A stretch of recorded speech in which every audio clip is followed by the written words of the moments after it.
This is just the update. So we talked about the Alaska jumpseater pulling the fire handles last week, and let us begin. So this is some more detail on what the guy was going through. It was the anniversary of a close friend's death who had died unexpectedly 5.5 years ago.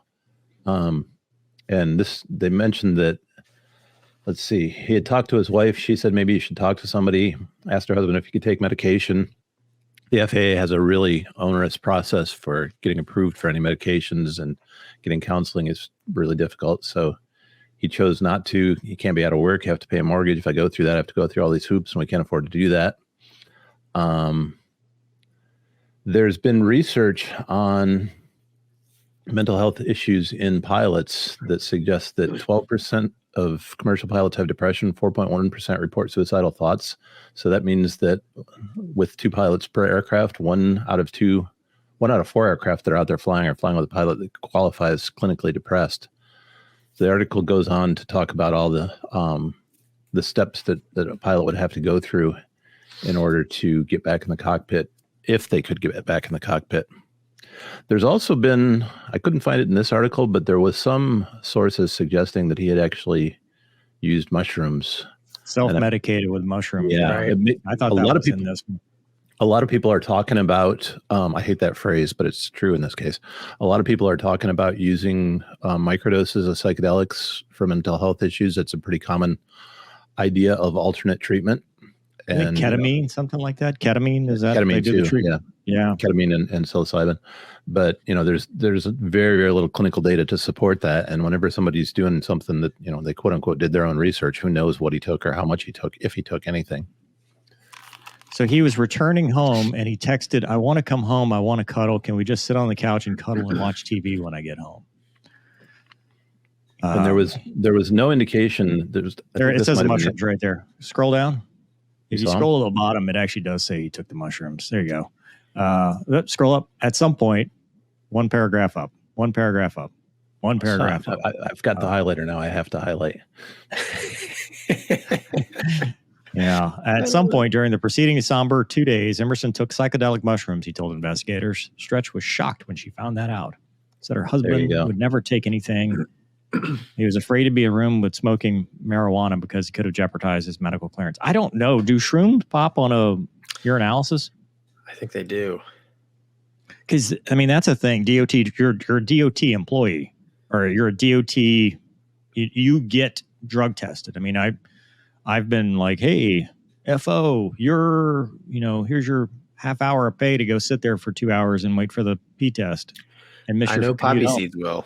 Pretty sure the mushrooms will too. Typically, no. Most tests won't hit them. Really? Maybe that's why. Maybe that's why he did it. Yep. This goes back to the mental health thing. I don't want to call it a thing. This goes back to mental health in aviation, and the irony of this is the thing that he was afraid of is the thing that will now happen tenfold, which is he's going to lose his license, medical freedom to some degree, depending on how they play this out. And all because he decided to self-medicate. I really hate that it was happening because of a friend. That's awful, to lose somebody, and especially on the anniversary, it always brings up memories and stuff like that. I know as well as anybody, but on the flip side, you have to be able to get help. And I think in general, we are trending in the right direction. It's just very slowly. I've talked to my friend who has a friend of the channel, is a psychiatrist and actually does some stuff with the FAA. And there is a trend to try to make this better, because her argument is, if you look back at like Germanwings and stuff like that, that's a one-off. Most of the pilots that end up in these situations are actually depressed. And if they do become suicidal, it's alone. It's not, I'm going to take out an entire airplane full of people. It's just, they're going to do this on their own, which is never the answer. Obviously, 988 is a resource if you ever think that that's going to happen. But the argument is, if you allow people to get treatment with the risk only being themselves, not taking out an airplane full of people behind them, then you actually open up the door to prevent stuff like this from happening, because now everybody's on board with it. We have a solid treatment plan. We have the ability to help people when they need it, because what's worse? Somebody who's depressed, flying an airplane, undiagnosed, or somebody who's getting treatment and going through the process and can keep their medical and can be observed and actually get back into the cockpit and not worry about losing their entire medical and their entire livelihood. I know major airlines with new contracts, disability is now including mental health, but in the past it did not. Gonky? Yeah, I mean, it's just sad that, the way this system is set up, I mean, like we don't go to the dock. You know what I'm saying? I mean, that mentality as pilots, it's just, it's kind of sets up, it's a recipe for disaster with people who actually do have help, who need help. And, I believe if you can identify these issues with yourself early and get help early, I think that's the best chance of correcting the problem, without really any drama, right? I mean, but if it continues to manifest, then you get, worst case scenario, German wings, or even, something like this, the guy self-medicating and, almost crashing an airplane. So I will say that it's too bad that I know, at least in the Navy, our flight docs were really good about, you could talk to them about some things like, hey, okay, let's talk offline here for a second. What would happen if I told you this kind of thing? And that was pretty helpful. And, because there was a couple of times I banged myself up and I was like, I don't want to, skippers be mad if he finds out I can't fly his airplane. So there was that, at least in the military, there was that avenue, but the guy that gives me my physical here, like all he cares about is the $250 clears and everything on the EKG is good, it is a joke. I'm laughing. Yellow light, Gonky. But yellow you know what? I'm just ruined it for everybody. But you know what I'm saying, right? After him. But the doc, like my doc here, like he sees me once a year, and hey, how you doing? Good. Okay, everything's good to go. Yep, fine. But if I say anything, he doesn't know me. He doesn't, he doesn't know anything about me really, other than what I put on that piece of paper. So it's like I said, the system I think is not helping. Well, it's one of few professions where saying something once can put you in a hurt locker for a long time. You say the wrong thing, they ask you the question, have you ever had thoughts of, hurting yourself or hurting somebody else or something like that? Let's say you answer yes. What's that path look like? And, it's one of the things we have to take seriously because it's a serious thing. But what's the difference between no kidding, and this goes way above my pay grade because I don't have, Doug, you have the psychological background that I severely lack, but what's the difference between a suicidal ideation and just somebody offhandedly saying, well, I don't want to be here anymore? You know what I'm saying? The depression where you get to the lowest low and you're like, man, this sucks, I don't want to be here anymore, versus an actual actionable thought that then could manifest itself and actually become a threat. And I'd say a good 99.9% of the time, the people hearing that aren't going to be qualified to make that call. We need to be encouraging people to talk to professionals because nobody else is qualified to answer the question you just asked. Talk to professionals, but also feel that there's no penalty for doing that.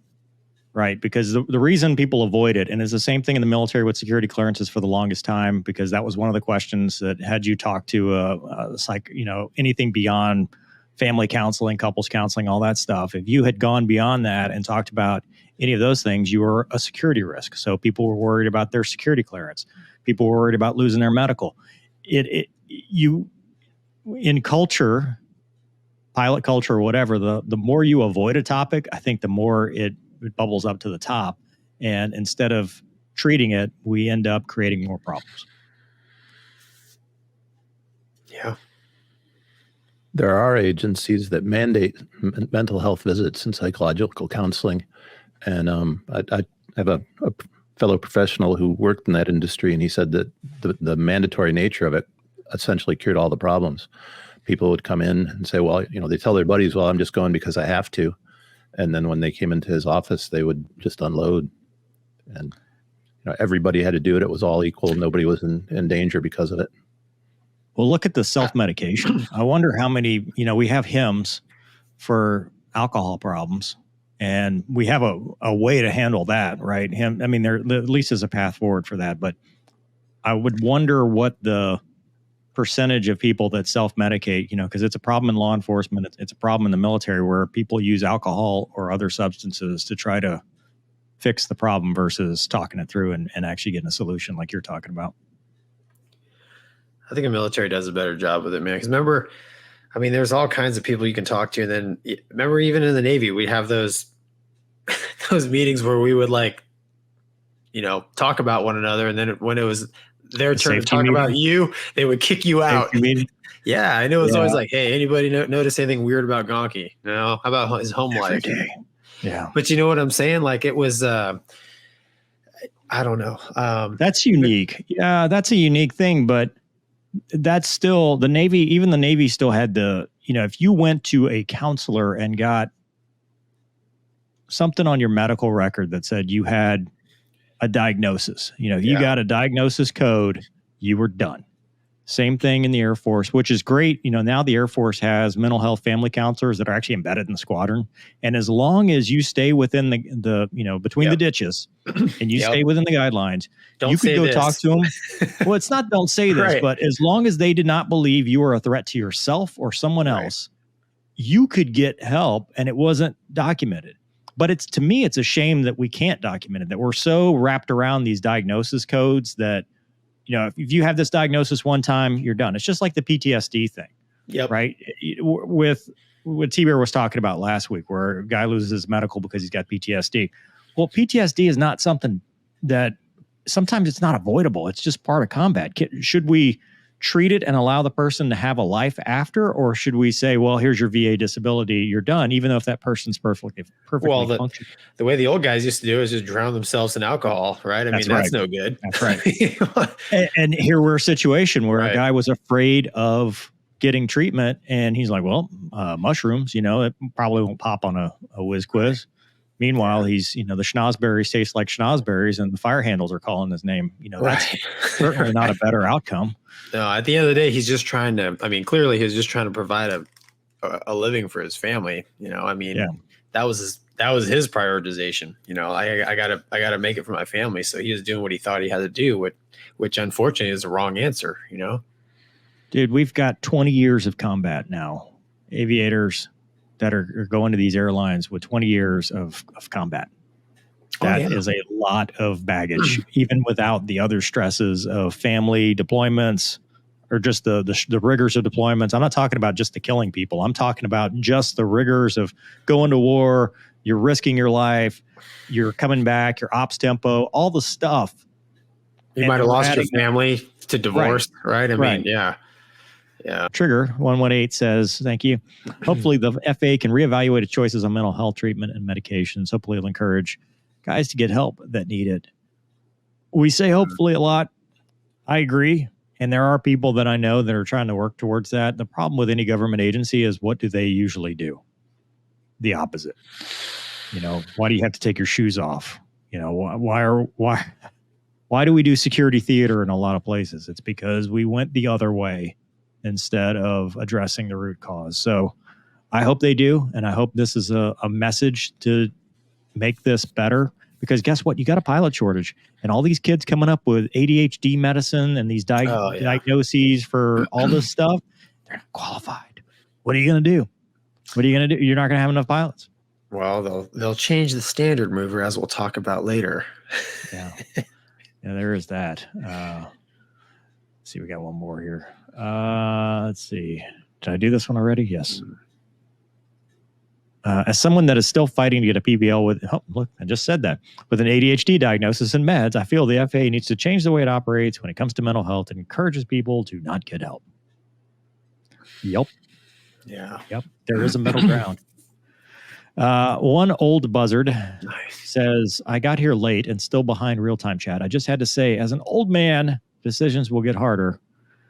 But you done good, Gonky. Thanks, man. Thank you. So awesome.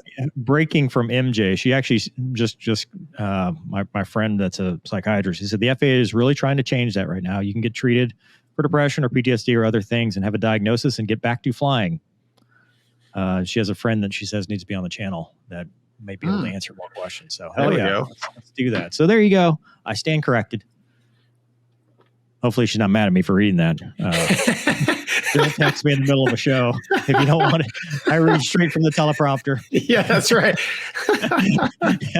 I am Ron Burgundy. Yeah.